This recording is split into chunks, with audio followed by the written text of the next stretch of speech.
My son looked straight into my eyes. His voice was cold, like he had rehearsed those words for a very long time, practicing them in front of a mirror, waiting for the perfect moment to cut the deepest. "You are no longer my parents." Those words landed just minutes before his wedding ceremony was about to begin. I stood in the carpeted hallway, thick, expensive, quiet carpet, holding the wedding gift envelope, which was still damp with sweat from my clenched fingers. And in that moment, I understood something clearly, something I had been blind to for years. I had just been pushed out of the life of the child I had raised for 30 years, pushed out like an old piece of furniture that no longer matched the new decor. Outside, guests were laughing, cameras were flashing. Life was moving forward as planned, as if nothing unusual was happening, as if a father wasn't being erased from his own son's history. And me, for the first time in my life, I was being asked to leave in silence. Not asked, really. Told. Instructed. Dismissed. Before I continue with what happened that day, I want to pause for a moment. If you have ever felt rejected by someone you loved, if you have ever been told you don't belong somewhere you helped build, then this story is for you. Please take a moment to subscribe to this channel and leave a comment telling me where you are listening from. Your support helps real family stories like this continue to be told. Stories that don't make headlines but live in the quiet hearts of mothers and fathers everywhere. And now, back to that moment. I was still standing there, the envelope heavy in my hand, my knuckles white. The door behind my son slowly began to close, not slammed, not rushed, just a steady, deliberate push that said more than any shout ever could. I didn't say anything after those words left his mouth. I stood still for a few seconds, long enough to realize that the wooden door behind my son wasn't just closing a room. It was closing a relationship, a lifetime of memories. 30 years of sleepless nights, school fees, scraped knees, graduation tears, all of it being sealed behind polished oak. Harrison adjusted his tie. His fingers moved with practiced precision, avoiding any shake, any sign of weakness. He avoided my eyes completely, looking somewhere past my left shoulder as if I had already become invisible. Then he gestured toward a man in a black suit standing at the end of the hallway, tall, broad-shouldered, expressionless. The kind of man you hire to handle problems. I understood right away. In this place, in this world my son had chosen, I had become someone who was not invited, someone who needed to be managed. Alice was standing behind me. She didn't hear every word. The music from the main hall was too loud, too triumphant. But she understood everything by the way Harrison never turned back. She understood by the set of his shoulders, by the coldness in his posture. She placed her hand on my arm very gently, as if she was afraid of breaking something that was already cracked down the middle. I heard her whisper our son's name, just once, just a breath. But the music from the main hall drowned it out completely, swallowing her voice like the ocean swallows a stone. We had driven almost 10 hours to get here, left our small town before sunrise, when the roads were empty and the world was still asleep. Alice packed food in an old cooler, sandwiches wrapped in wax paper, apples, bottles of water, because she didn't want us wasting money at roadside stops. She wore a light blue dress, carefully fixing every seam herself the night before, sitting under a single lamp while I pretended to read. She said she wanted to look neat on her son's big day. Not flashy, not expensive, just neat, just worthy. I didn't say it out loud, but I had seen her nervousness from the moment she locked the front door. The way she checked her reflection 3 times. The way she held my hand too tightly during the drive. The way she kept saying, "It will be fine, he's our son. It will be fine." The estate where the wedding was held stood apart from everything else. Tall iron gates, the kind that open slowly and make you feel small. Lawns trimmed so evenly they didn't look real, like green velvet stretched over perfect ground. Shiny cars lined up one after another, drivers in uniform opening doors like it was a sacred ritual, like they had been doing it for generations. Alice and I parked on our own, in a gravel lot away from the main entrance, and walked down a long path. No one greeted us. No one said, "Welcome." No one asked if we needed anything. I told myself it was just because we arrived early. I told myself that once Harrison saw us, everything would feel warm again. I was wrong. In the waiting room, I saw my son's name engraved on a polished brass plaque. Harrison Blackwood. Below it was Victoria's name in a more decorative font, curling letters that looked like they belonged on a wedding cake. I almost told him the sign felt a bit excessive, a bit too much for two people just starting their lives. But I stayed quiet. A wedding day isn't the time for lessons. A wedding day isn't the time for a father to remind his son where he came from. I swallowed my words and smiled at Alice, and she smiled back, and we waited. Until my son stepped out, stood in front of me in his perfectly tailored suit, and said something I never thought I would hear in my lifetime. Something no parent should ever hear. After that, everything moved very fast and very slow at the same time. Time split into two streams, one where the party continued without us, and one where we stood frozen in a hallway that suddenly felt like a tomb. The man in the black suit stepped closer. He didn't touch us. He didn't need to. He stood close enough to apply pressure, close enough to remind us that we were not in control here. Harrison lowered his head and added a few words about image, about appropriate guests, about how Victoria didn't want any off-tone elements today. He chose his words carefully, like a lawyer picking phrases to avoid responsibility, like a son who had forgotten how to be a son. Alice took a step forward. Her hand trembled as she held out the envelope, the one we had brought from home, the one with the card we had both signed with shaking hands. She said it was just a blessing, just a few words. No need to open it if it made them uncomfortable. Harrison didn't take it. His eyes passed over the envelope and looked away, as if it didn't belong to him, as if it had arrived from a stranger. And that was when Victoria appeared. She didn't raise her voice. She didn't have to. She smiled. The kind of smile worn by people who believe they are exactly where they should be, who believe the world has arranged itself around them for a reason. She looked Alice up and down, slowly, deliberately, pausing a little too long at the old shoes Alice had worn for years. The same shoes she wore to church, to the grocery store, to every important moment of her life. Then Victoria took the card from Alice's hand and tore it cleanly in half, like ripping scrap paper, like tearing apart something that had never mattered. She said this was a ceremony for people who met proper standards, that things brought from a local grocery store didn't belong here. Her voice wasn't loud, but it was clear enough for me to hear every word, every syllable, every carefully placed insult. I looked at Harrison. My son stood still.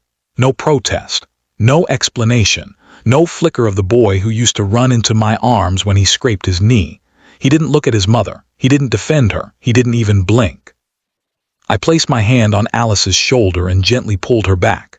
I knew if she spoke again, she would cry, and I didn't want her tears to become decoration for someone else's wedding. I didn't want them to become a story Victoria would tell later, laughing with her friends about the poor old woman who couldn't hold herself together. We turned around. No one stopped us. Maybe because in their plan, our exit had already been accounted for. Maybe because we were never really part of the script. The hallway felt longer than when we arrived. Each step echoed. The music behind us grew thicker, heavier, swallowing every other sound until all I could hear was my own heartbeat and the soft shuffle of Alice's shoes. When the large doors closed behind us, I heard applause. Loud, enthusiastic, relieved applause. The ceremony was beginning. The show was going on. And we were on the other side of the door, standing in the harsh sunlight like ghosts who had outlived their welcome. Outside, the sun was harsh, too bright, too honest. Alice stood still, looking toward the garden where the ceremony was about to begin, where her son was about to promise forever to a woman who had just torn her heart in half. I saw her shoulders tremble slightly. I saw her hands clench and unclench. I said we should go. She nodded very slowly, like someone waking from a long, bad dream. We didn't drive straight home. I pulled off the road after an hour and stopped at a fast food place. Not because we were hungry, but because I needed somewhere to sit. Somewhere that wasn't a moving car. Somewhere that didn't remind me of the 10-hour drive we had made with such hope. Alice held a cup of water and stared at the tabletop. The plastic surface was scratched and stained. Fluorescent lights hummed overhead. Everything felt cheap and temporary, which was exactly what I needed. She apologized to me. She said maybe we had done something wrong long ago. Maybe we had failed him somehow. Maybe we deserved this. I didn't answer. Some questions shouldn't be asked at moments like this. Some wounds are too fresh for examination. I opened the old laptop I always keep in the trunk, a habit from my working years when I never knew when I might need to access a file or send an email. Alice looked at me a little surprised, her red-rimmed eyes confused. She asked what I was doing. I said I was just checking a few things. But the truth was, I had already made a very clear decision in my mind, even though I hadn't said it out loud yet. Even though I hadn't told Alice. Even though I was still processing the magnitude of what I was about to do. My son's wedding ended without us appearing in a single photograph. Not one. Not even in the background, but to me it wasn't just rejection. It was a signal. A loud, clear, undeniable signal. And I learned long ago that when someone deliberately shuts a door in your face, what you need to do is not knock harder, not beg for entry, not cry on the doorstep. What you need to do is step back, take a breath, and see who is truly controlling the house. We sat in that fast food place for a long time. Too long for lunch, too short to call it rest. The smell of hot oil and the hum of the coffee machine blended into a steady layer of sound, just enough to cover the space opening up between my wife and me. Alice didn't eat. She turned the paper cup slowly in her hands, watching the ice melt, watching the water condense on the outside. I knew she was trying to stay calm, the same way she used to when former students came to visit and confessed where they had failed in life. The same patient, listening silence. But this time, there were no answers to give. I opened the laptop. The screen lit up slowly, like an old man needing time to stand. Alice asked what I was looking for. I said I wasn't looking, just checking. But the truth was, I was rearranging things I hadn't touched in years. Not because I forgot, but because I chose silence. Because I had made a decision decades ago to keep my past separate from my family's present. Because I wanted my son to grow up without the weight of something he didn't choose. Harrison grew up in our small house where everything lasted longer than it should have. The roof leaked. The furnace groaned. The car made strange noises on cold mornings. I drove him to school in that old car, the one with the torn seat and the radio that only played static. I taught him the difference between the value of effort and the value of money. I taught him that what you build with your own hands is worth more than what is given to you. When he asked why we didn't live like other families, why we didn't have a bigger house or newer things, I said, everyone makes their own choices. I said it with a smile. I said it like it was a lesson in humility. I didn't say that I was choosing to hide. Blackwood Estate was never a name I spoke out loud. Not to Alice, not to Harrison, not to anyone. It existed before I was born, built on careful decisions and patient years by those before me, my grandfather, my father, men who believed in legacy and land and the slow accumulation of power. When it was passed to me, I signed a stack of papers and locked them in a safe. I kept control, but I gave up the habit of display. I sold the big house. I moved to a small town. I bought a modest car. I wanted my son to grow up without leaning on a shadow. I wanted him to develop his own spine, his own ambition, his own understanding of what mattered. I thought I was protecting him. Alice knew part of it. She knew we were comfortable, that we didn't worry about bills, that retirement wasn't a concern. But she didn't know the scale. She didn't know about the trust, the properties, the investments, the family company that had been quietly growing for 3 generations. I never told her. I thought it wasn't necessary. I thought some secrets don't exist to deceive, but to protect a way of living. I thought I was keeping us safe from the corruption of easy money. On the screen, everything was clear. The trust was running steadily. The assets were still under the family company. The accounts were full, untouched, waiting. One line made me pause longer than the others. The penthouse in downtown Chicago where Harrison and Victoria were living, the one with the floor-to-ceiling windows and the marble countertops, it was listed as part of the very group I controlled. I owned it. Not them. Not Harrison, me. I wasn't surprised. I had known on some level that my son was living in a property connected to me, but I had never looked at it directly. I had never let myself see the irony. And now, sitting in a fast food restaurant with my grieving wife beside me, I only noticed how that coincidence arrived at exactly the right moment. How the universe, or fate, or whatever you believe in, had placed the truth directly in front of me. Alice looked at me and saw the change in my face. She asked if something was wrong. I said everything was fine. And it was. For the first time that day, I felt steady on my feet. I felt the ground beneath me, solid and real. I knew what I had to do. Harrison never asked me about money. He asked about connections, about opportunities, about how to be recognized, how to break into rooms that didn't welcome outsiders. Victoria was different. The first time we met over a nervous dinner at an overpriced restaurant, she asked what I did, how long I'd been retired, and whether I invested. I answered briefly, vaguely. She nodded as if placing me into a mental drawer labeled not useful. I saw it happen. I watched her categorize me in real time. I remembered Victoria's eyes when she tore the card in half. That wasn't impulse, that was certainty. She believed she stood above us, above Alice's old shoes and my quiet manners, above everything we represented. And from above, she believed she had the right to remove what doesn't fit. I'd met people like that in my career. People who confuse their current position with real power. People who mistake the height of their heels for the depth of their character. They never last, but they always leave damage behind. I started reviewing old files, old connections I had left untouched for years. Not to react, not to retaliate, but to understand. I wanted to know what had changed Harrison so quickly. My son wasn't someone who cut ties easily. He was loyal, sometimes to a fault. Something had been placed in his mind piece by piece, over months or years, enough to make him believe his parents were a burden, enough to make him feel ashamed of where he came from. Alice finally took a bite of her sandwich. She chewed slowly, mechanically. She said, "Maybe we should head home early." I nodded, but I didn't shut the laptop. I saved a few things, encrypted them, sent them to myself. Old habits. Back when I worked as an inspector, I learned never to ignore small details.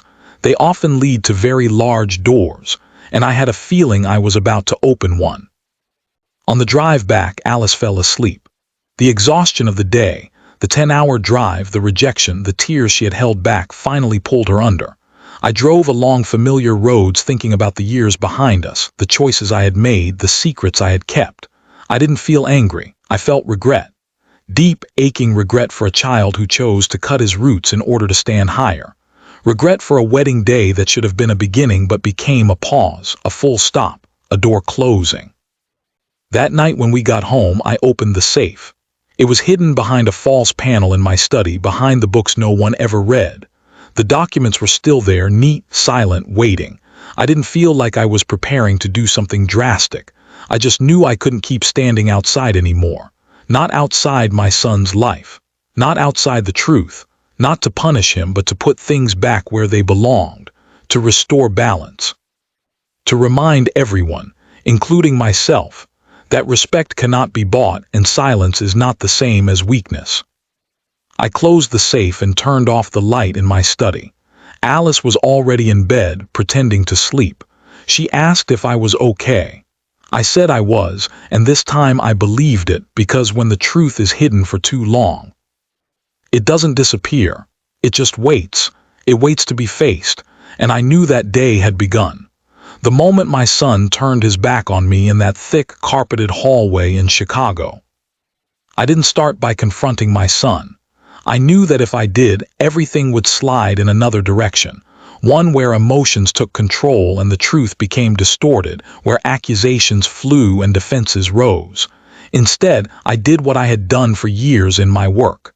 I observed, I gathered, and I waited for the picture to reveal itself. In the days after the wedding, Harrison didn't call. Neither did I. Alice didn't reach out either. She was afraid, not of our son, but of making things worse, of saying the wrong thing, of pushing him further away. I respected that silence, but I didn't stay still. I began with the smallest things. Harrison's work schedule. The professional connections he had mentioned in past conversations, the names that kept coming up over dinner, the people he admired. Names I hadn't paid attention to before. I didn't need help. I only needed time and access, and I had both. Victoria appeared at almost every intersection. She was present at partner meetings, at social events, in carefully arranged posts online. Everything looked perfect. Too perfect. The lighting, the captions, the angles, all curated, all controlled.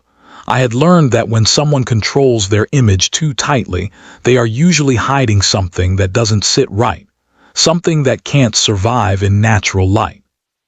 I followed an old connection, someone I had worked with before retirement, a man who owed me a favor from decades ago, back when favors meant something. Not to ask for anything illegal, just to ask questions, just to point me in the right direction. The answer came slowly, but it was clear. Victoria had her own schedule separate from her husband, private lunches, late meetings.